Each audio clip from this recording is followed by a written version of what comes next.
Next on the news. Girls' education is a superpower. It is a superpower in fighting extreme poverty. U2 singer Bono joining Pope Francis to push a critical education program for girls around the globe. Also, Cuban American bishops praising President Biden's plan to ease sanctions against Cuba. And a missing 300-year-old manuscript from Nostradamus finally found. We'll have the exclusive story, plus all 10 years that we've had him, he's like, I'm trying to get out of there. A turtle makes a slow return home. And wait until you hear how many months he was missing. I'm Emily Drewby. This special edition of Current News starts right now.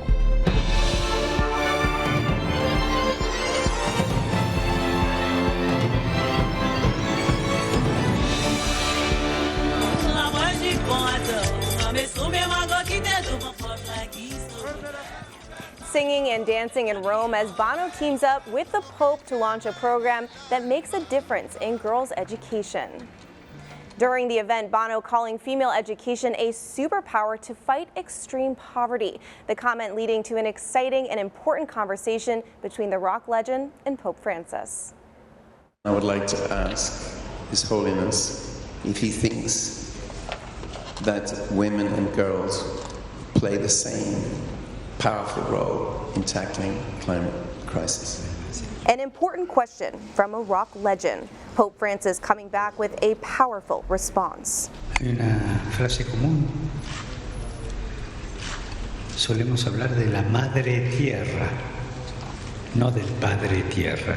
Both the pontiff and U2's Bono present for the official launch of an international education movement.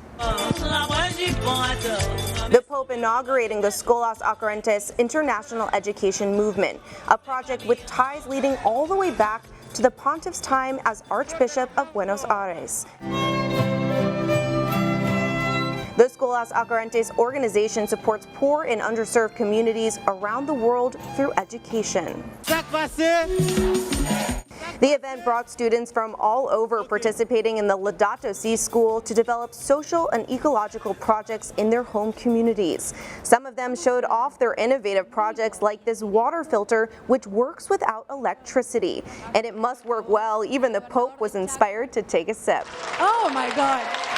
Bono wasn't the only famous figure in the room. Several soccer superstars joined Pope Francis from the crowd. Together, they announced an October football match for peace.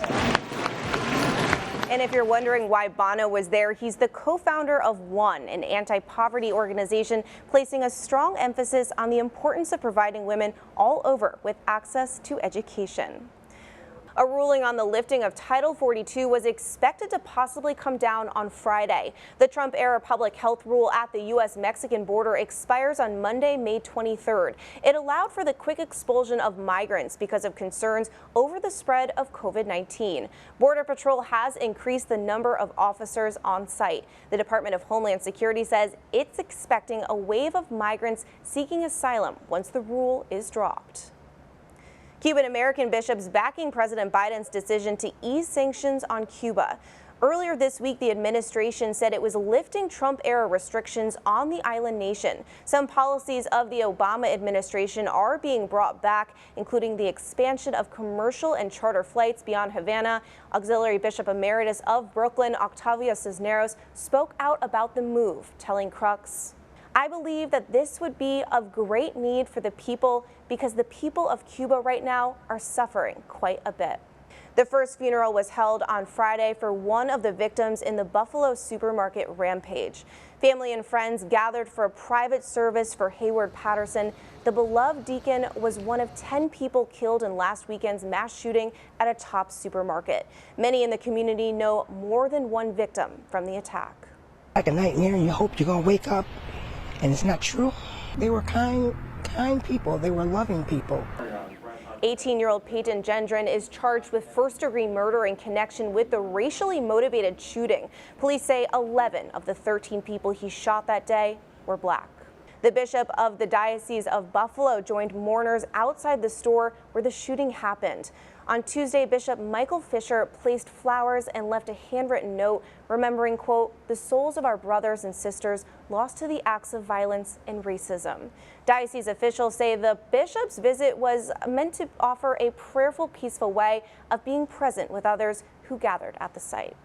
Later in this newscast, we hear what Brooklyn Bishop Robert Brennan says Catholics can do in the wake of the shooting. He'll also weigh in on the possible overturn of Roe v. Wade. That's coming up.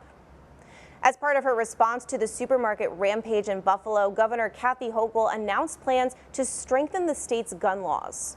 Communities are in mourning, and I hope to God that this is the wake-up call that this country has needed.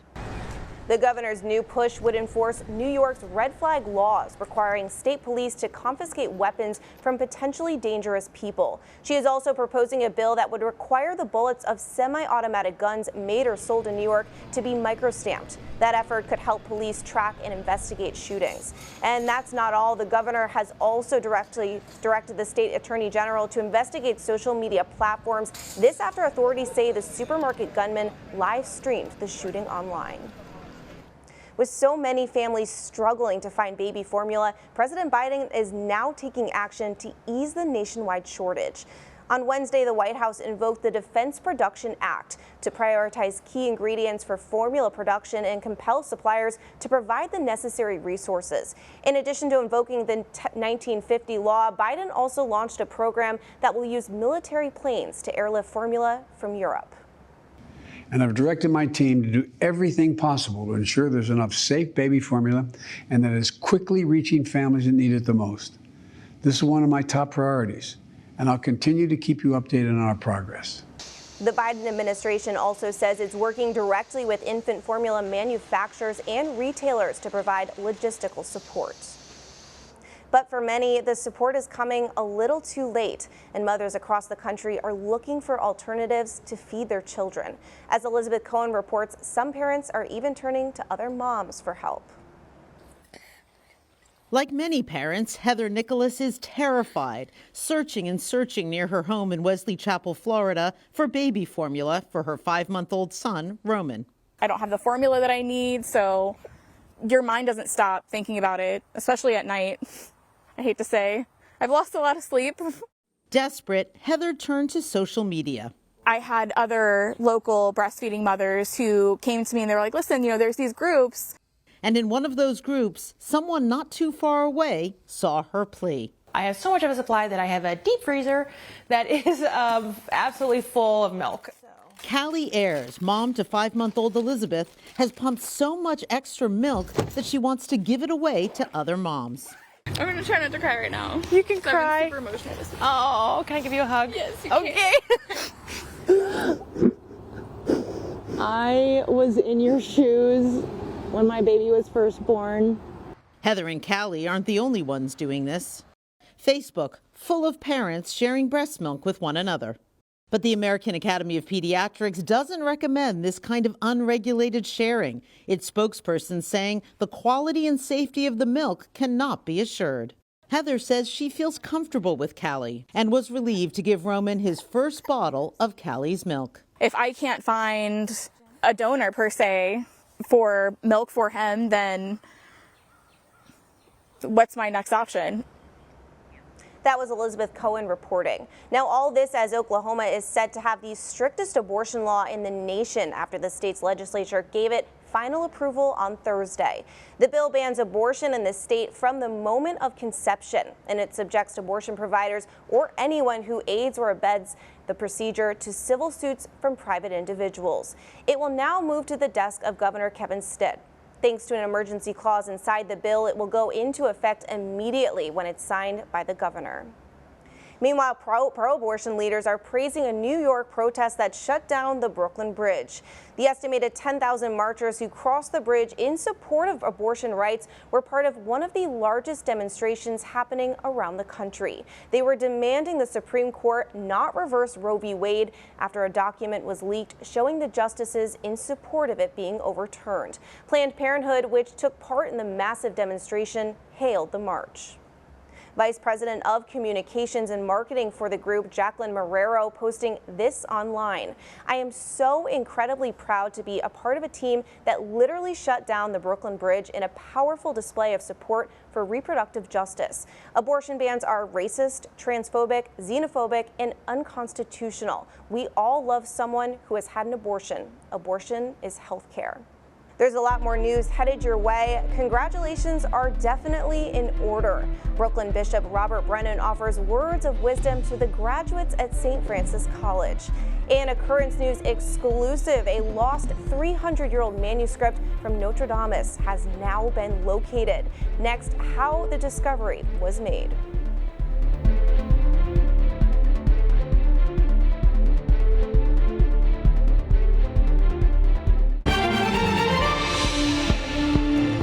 Two direct attacks on life are gripping the nation right now and weighing heavily on the minds of Catholics. The mass shooting at a Buffalo supermarket and the chaotic battle over abortion rights. The Bishop of Brooklyn, Robert Brennan, joined Currents News anchor Christine Persichetti to talk about these significant events. After seeing shooting after shooting in this country, plus a divergence from the faith, she asked the bishop if there's a direct correlation. Well, we're seeing some extreme cases of violence. We certainly were fortunate here in Brooklyn, but we saw a case of that kind of violence here in our own neighborhood. The subway. But with the subway shooting, yes. But in Buffalo, I think we're troubled by that one. It's just horrific on so many levels. In this particular case, this was an individual who had extreme views on racism, on anti-Semitism, but it was just filled with hatred. And one of the things we react to is that level of hatred. Any kind of hatred against people because of race, because of creed. You know, we're all created in the image and likeness of God, and so that's a direct attack on God. You know, speaking of racism, the U.S. bishops released a statement shortly after the shooting calling for an honest dialogue rooted in Christ in addressing the persistent evil of racism in our country. Now, the church has had conversations before, so what needs to come out of future discussions on racism? It's always going to be an effort on our part because it's the actual dialogue itself that makes the difference. We need constantly to be listening to each other. We need to be able to understand how other people see events, you know, not just through our own eyes. So when the bishops talk about that dialogue, that's not going to stop. Yeah. Because that's something we need always to be engaged in. And maybe more so, we need to do it more often. That's right. That's right. So in addition to prayer, you know, everybody says, you know, we're going to pray for the victims and pray for the communities and all that. What other actions can Catholics take in times like these? In a world that's becoming increasingly more polarized, the temptation is to become more virulent in our own speech and in the way we react to one another. Again, emphasis at times like this, called, as you said, for profound prayer, but also for deep listening and understanding, and then for bold witness, but bold witness in a joyful way, a bold witness, personal holiness, and living that out, and going out of our way to show dignity and promote dignity and show respect. Those are things that spread. They have a contagious effect. Now I want to talk a little bit about the topic of abortion. First, what was your reaction to the leaked Supreme Court document? It appears to show that the judges could vote to overturn Roe v. Wade. Well, you know, it's hard to react to the leak. First of all, the leak itself was somewhat dishonorable, and it's being used as a pressure point. And it's encouraging to see that emerging vision respecting human life. Right, and I know you took part in that day of prayer and fasting last week. Catholics praying that it will be overturned, praying that we can change the hearts and minds of people who are pro-abortion. But how do we change people's hearts? Prayers have a value in themselves, but witness has another value. As a people of prayer, as a people who are giving joyful witness and trusting in the help of God, that's going to be transformative in the world. And when we talk about changing hearts and minds, how do we do that? Where do we start? You know, most people don't want to see abortion on demand through the entire 9 months of pregnancy. By far, people don't want that. But the way the atmosphere is right now, you can't even have that discussion. Right. And so what will happen as a result if the case does go in that direction is it gives a chance for an honest debate and for some legitimate regulation. Obviously, we're looking for something deeper, but that comes through that conversion of heart and mind. That was the Bishop of Brooklyn, Robert Brennan. You can watch the bishop's full interview on our website, currentsny.tv.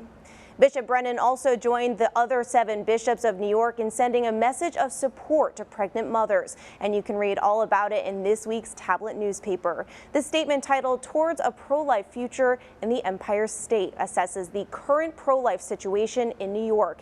And it envisions a path forward for what is widely considered the abortion capital of the world. That vision is presented through a list of 12 aspiration statements by the bishops. The paper lists all of them for you, as well as the pregnancy centers here in New York meant to help mothers choose life.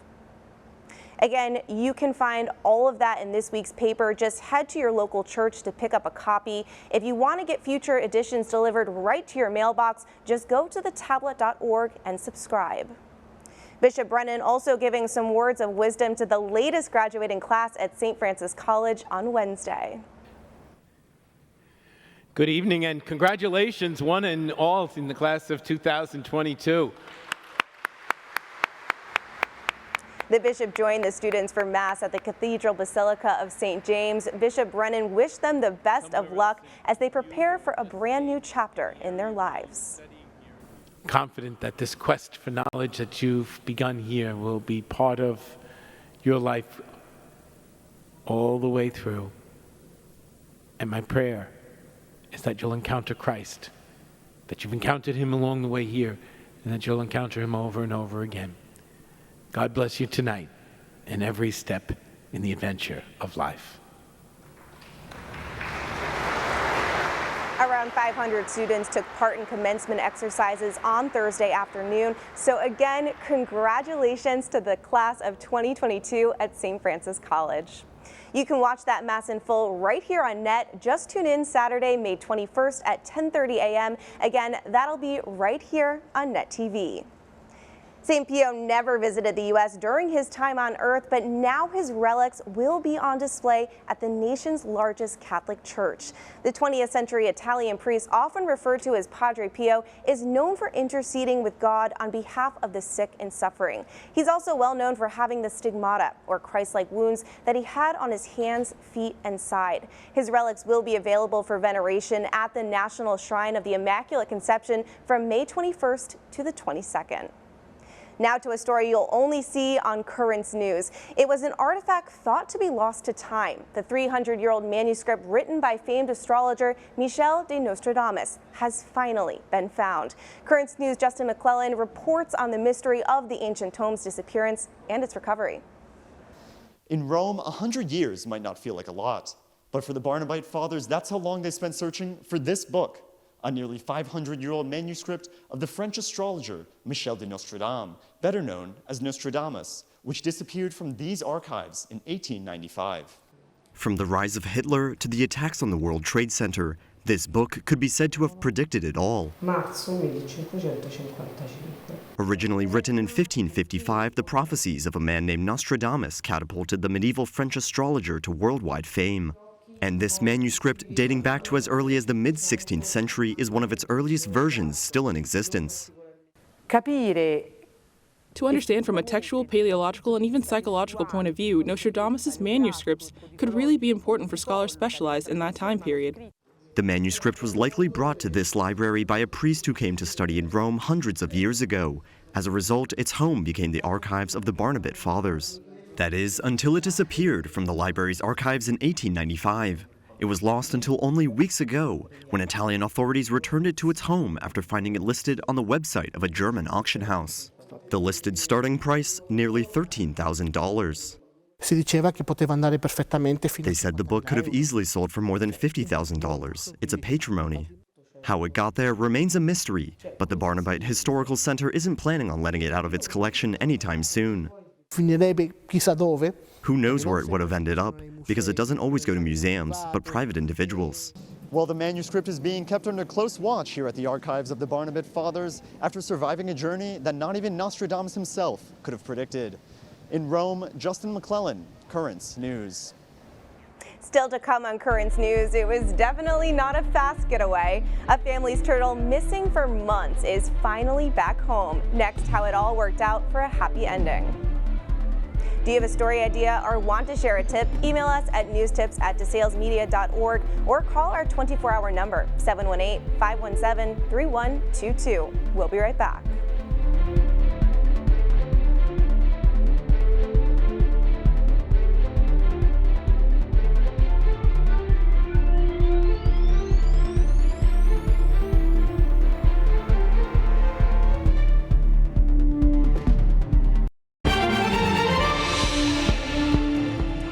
We've all heard stories of beloved pets running away, but for one family in Ohio, run might not be the right word to use. Jordan Van Denberg tells us about the runaway reptile who was gone for more than half a year before returning home.